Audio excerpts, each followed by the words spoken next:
Welcome back my YouTube channel sociology lab study. और आज की क्लास में एमए समाजशास्त्र सेकंड सेमेस्टर के जो विद्यार्थी हैं उनके लिए जो आपका पेपर नंबर 4 है, फोर्थ पेपर, आपको पता होगा कि जो फोर्थ पेपर है वो आपका ऑप्शनल पेपर है और 4 ऑप्शन वहाँ पर आपके पास हैं। 4 में से कोई एक आपको लेना है। तो वहाँ पे 4 मतलब ABCD करके लिखा हुआ है। तो जो ए में है वो है आपका मेडिकल सोशियोलॉजी। मेडिकल सोशियोलॉजी का सिलेबस क्या है और उस सिलेबस को थोड़ा सा डिफाइन करेंगे हिंदी में, और इंग्लिश में पहले इसको देख लेते हैं कि जो कौन कौन सी यूनिट दिए गए हैं और क्या क्या आपको इसमें पढ़ना है। तो पहला इसमें जो मेडिकल सोशियोलॉजी में यूनिट है उसमें है medical sociology concepts, scope, significance and development of medical sociology.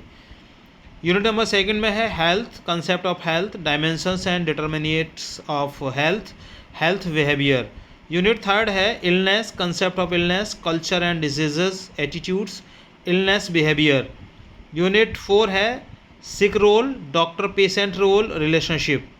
Unit 5th है सोशल एपिडेमियोलॉजी। और यूनिट 6 है medicine alternative and modern medicine system, community medicine. तो कुल मिलाकर के आपके इसमें 6 यूनिट्स हैं, ठीक है ना। तो 6 यूनिट्स में आपको ये अलग अलग सिलेबस दिया गया है। और थोड़ा सा इसको समझते हैं। जैसे पहली यूनिट है, इसकी पहली यूनिट है medical sociology concept, scope, significance and development of medical sociology. अब इसमें आप देखेंगे कि जो कंसेप्ट मीन्स होता ही अवधारणा। तो अवधारणा में चिकित्सा समाजशास्त्र क्या है, यह केवल बीमारियों का अध्ययन नहीं है बल्कि यह देखना है कि समाज और स्वास्थ्य एक दूसरे को कैसे प्रभावित करते हैं। जैसे आप जानते हैं कि अगर मान लीजिए किसी व्यक्ति का स्वास्थ्य खराब है तो वो समाज के लिए क्या कंट्रीब्यूट कर सकता है, क्या कंट्रीब्यूट करेगा, और समाज की क्या रिस्पॉन्सिबिलिटी है उस व्यक्ति के प्रति। तो ये सारा का सारा हम कंसेप्ट में पढ़ेंगे। दूसरा इसके अंतर्गत आता है स्कोप, क्षेत्र। इसके अंतर्गत हम किन किन चीज़ों का अध्ययन करते हैं इसमें देखना पड़ता है, मतलब आप पढ़ेंगे, वो है अस्पताल का माहौल, स्वास्थ्य नीतियाँ इत्यादि। जैसे अस्पताल होता है, उस अस्पताल का जो माहौल है वो कैसा होता है, वहाँ रहने वाले लोगों के बिहेवियर कैसे होते हैं, डॉक्टर्स का बिहेवियर है, नर्स का बिहेवियर है, वहाँ पर रहने वाले अदर स्टाफ का बिहेवियर वो क्या होता है। इसके अलावा गवर्नमेंट के द्वारा चलाई जाने वाली जो हेल्थ पॉलिसीज़ हैं वो क्या हैं, ये सारा का सारा स्कोप के अंतर्गत आपको पढ़ाया जाएगा। उसके बाद आता है सिग्निफिकेंस अर्थात महत्व। समाजशास्त्र के नज़रिए से स्वास्थ्य का अध्ययन करना क्यों ज़रूरी है, क्यों आवश्यक है ये समाजशास्त्र के लिए। उसके बाद आता है डेवलपमेंट अर्थात विकास। एक स्वतंत्र विषय के रूप में चिकित्सा समाजशास्त्र का उद्भव और विकास कैसे हुआ। यूनिट सेकंड में आप पढ़ेंगे हेल्थ अर्थात स्वास्थ्य। इस यूनिट में पूरा फोकस जो होगा वो होगा हेल्थ पर कि हेल्थ क्या है। इसमें हेल्थ की मतलब कंसेप्ट ऑफ हेल्थ यानी स्वास्थ्य की अवधारणा। स्वास्थ्य का मतलब केवल शरीर में बीमारी का ना होना नहीं होता है ना। समाजशास्त्री दृष्टिकोण से स्वस्थ होने का क्या अर्थ है, वहाँ पर आप देखेंगे इसकी परिभाषा आपको डिफरेंट मिलेगी। ऐसा नहीं है कि अगर आप मान लीजिए शारीरिक रूप से अगर स्वस्थ हैं तो स्वस्थ हैं, कुल मिलाकर के आपको मानसिक रूप से भी स्वस्थ होना जरूरी होता है। इसके बाद आता है dimensions and determinants of the health, स्वास्थ्य आयाम और निर्धारक तत्व। तो स्वास्थ्य के विभिन्न आयाम कौन कौन से हैं, जैसे शारीरिक, मानसिक और सामाजिक क्या है ये, और इसके निर्धारक तत्व कौन कौन से हैं। अर्थात व्यक्ति की आय, शिक्षा, पर्यावरण और जीवन शैली उसके स्वास्थ्य को कैसे तय करते हैं, कैसे प्रभावित करते हैं, ये आप इस यूनिट में पढ़ते हैं। इसके बाद आता है हेल्थ बिहेवियर यानी स्वास्थ्य व्यवहार। स्वस्थ रहने के लिए इंसान या समाज किस तरह की दिनचर्या या व्यवहार अपनाता है, जैसे योग करना, साफ सफाई रखना इत्यादि। इसके बाद आती है यूनिट थर्ड। यूनिट थर्ड में है इलनेस।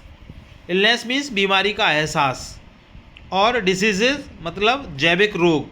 तो इलनेस और डिजीज में क्या अंतर है, अर्थात बीमारी का एहसास और जैविक रोग में अंतर क्या होता है, ये पूरा फोकस इस यूनिट के अंतर्गत रहेगा, इस यूनिट में आपको रहेगा। इसके बाद आता है कंसेप्ट ऑफ इलनेस अर्थात बीमारी की अवधारणा क्या है। समाजशास्त्र में बीमारी को एक जैविक घटना के साथ साथ एक सामाजिक घटना कैसे माना जाता है, मतलब समाजशास्त्र क्यों मानता है कि कोई भी बीमारी वो एक जैविक घटना के साथ साथ एक सामाजिक घटना भी है।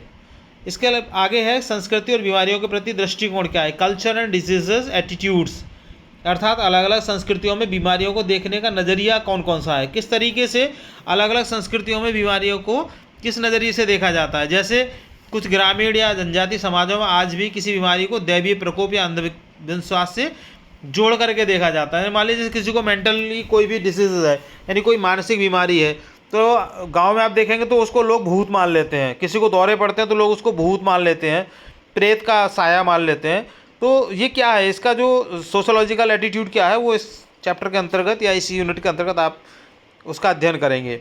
फिर आता है बीमारी का व्यवहार, इलनेस बिहेवियर, यानी जब कोई व्यक्ति बीमार पड़ता है तो वह किस तरह का व्यवहार करता है, वह मदद कैसे मांगता है या अपनी बीमारी को समाज के सामने कैसे प्रस्तुत करता है।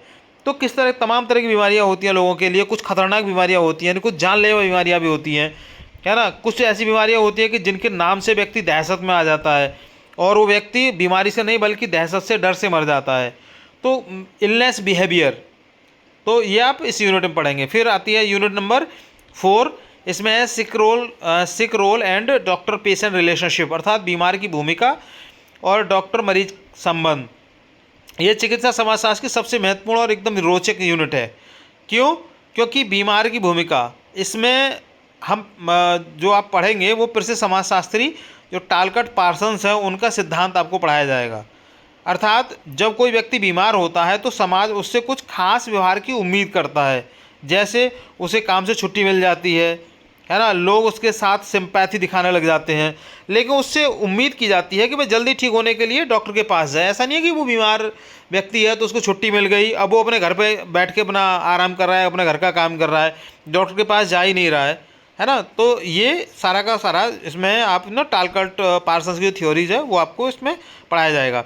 इसके बाद आता है कि जो डॉक्टर पेशेंट रोल रिलेशनशिप क्या है, डॉक्टर मरीज भूमिका संबंध क्या है, अर्थात डॉक्टर और मरीज के बीच में बातचीत और संबंध कैसे होते हैं, कैसे होने चाहिए, इस रिश्ते में किसके पास ज़्यादा शक्ति होती है, मरीज के पास ज़्यादा होती है या डॉक्टर के पास ज़्यादा होती है, और यह समाज को कैसे प्रभावित करता है। इसके बाद आती है आपकी यूनिट नंबर 5।